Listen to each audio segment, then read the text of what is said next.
ഇന്നത്തെ ക്ലാസ്സിൽ നമ്മൾ കോൺസ്റ്റിറ്റ്യൂഷണൽ ബോഡീസ് ആയിട്ടുള്ള കേന്ദ്ര തിരഞ്ഞെടുപ്പ് കമ്മീഷനെ പറ്റിയാണ് നോക്കുന്നത്. അപ്പോൾ കേന്ദ്ര തിരഞ്ഞെടുപ്പ് കമ്മീഷനെ പറ്റി പ്രതിപാദിക്കുന്ന അനുച്ഛേദങ്ങൾ ഏതൊക്കെയാണെന്ന് ചോദിച്ചാൽ ആർട്ടിക്കിൾ 324 മുതൽ 329 വരെയുള്ള ഭാഗങ്ങളിലാണ് കേന്ദ്ര തിരഞ്ഞെടുപ്പ് കമ്മീഷനെ കുറിച്ച് പ്രതിപാദിക്കുന്നത്.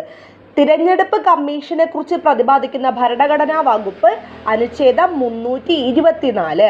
തിരഞ്ഞെടുപ്പ് കമ്മീഷനെ കുറിച്ച് പ്രതിപാദിക്കുന്ന ഭരണഘടനാ വകുപ്പ് ഏതാണ്?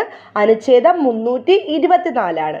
കേന്ദ്ര തിരഞ്ഞെടുപ്പ് കമ്മീഷൻ നിലവിൽ വന്നത് 1950 ജനുവരി 25 കേട്ടോ. അപ്പോൾ കേന്ദ്ര തിരഞ്ഞെടുപ്പ് കമ്മീഷൻ നിലവിൽ വന്ന വർഷമാണ് 1950 ജനുവരി 25.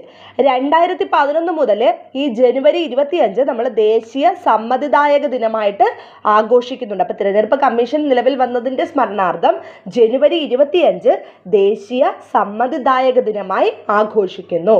ചീഫ് ഇലക്ഷൻ കമ്മീഷണറും 2 ഇലക്ഷൻ കമ്മീഷണർമാരും അടങ്ങുന്നതാണ് കേന്ദ്ര തിരഞ്ഞെടുപ്പ് കമ്മീഷൻ. അപ്പോൾ ഒരു ചീഫ് ഇലക്ഷൻ കമ്മീഷണറുണ്ട്, 2 ഇലക്ഷൻ കമ്മീഷണർമാരും അടങ്ങുന്നതാണ് കേന്ദ്ര തിരഞ്ഞെടുപ്പ് കമ്മീഷൻ. അപ്പോൾ മൊത്തം 3 അംഗങ്ങളാണുള്ളത് കേട്ടോ. മുഖ്യ തിരഞ്ഞെടുപ്പ് കമ്മീഷണറെയും മറ്റ് 2 കമ്മീഷണർമാരെയും നിയമിക്കുന്നത് രാഷ്ട്രപതിയാണ്. അപ്പോൾ രാഷ്ട്രപതിയാണ് ഇവരെയൊക്കെ നിയമിക്കുന്നത്.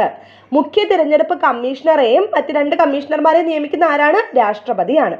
മുഖ്യ തിരഞ്ഞെടുപ്പ് കമ്മീഷണറെ നീക്കം ചെയ്യുന്നതിനുള്ള നടപടിക്രമം ഇംപീച്ച്മെന്റ് ആണ്. സുപ്രീം കോടതി ജഡ്ജിയൊക്കെ മാറ്റുന്ന ഒരു രീതിയാണ് ഇംപീച്ച്മെന്റ് എന്ന് പറയുന്നത്.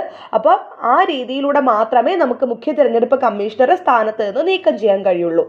തിരഞ്ഞെടുപ്പ് കമ്മീഷണർമാരുടെ കാലാവധി 6 വർഷം അഥവാ 65 വയസ്സ്.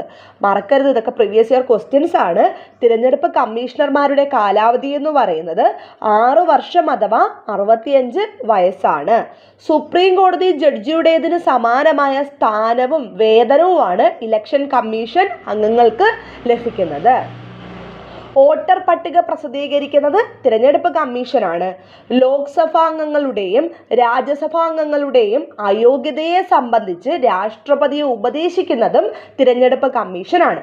ലോക്സഭ, നിയമസഭ തിരഞ്ഞെടുപ്പുകൾക്കുള്ള വോട്ടർ പട്ടിക തയ്യാറാക്കുന്നത് ഇലക്ട്രൽ രജിസ്ട്രേഷൻ ഓഫീസറാണ്. മറക്കരുത്, ലോക്സഭ, നിയമസഭ തിരഞ്ഞെടുപ്പുകൾക്കുള്ള വോട്ടർ പട്ടിക തയ്യാറാക്കുന്നത് ഇലക്ട്രൽ രജിസ്ട്രേഷൻ ഓഫീസറാണ്. ഇനി ആദ്യത്തെ പൊതു തിരഞ്ഞെടുപ്പാണ് നമുക്ക് നോക്കേണ്ടത്.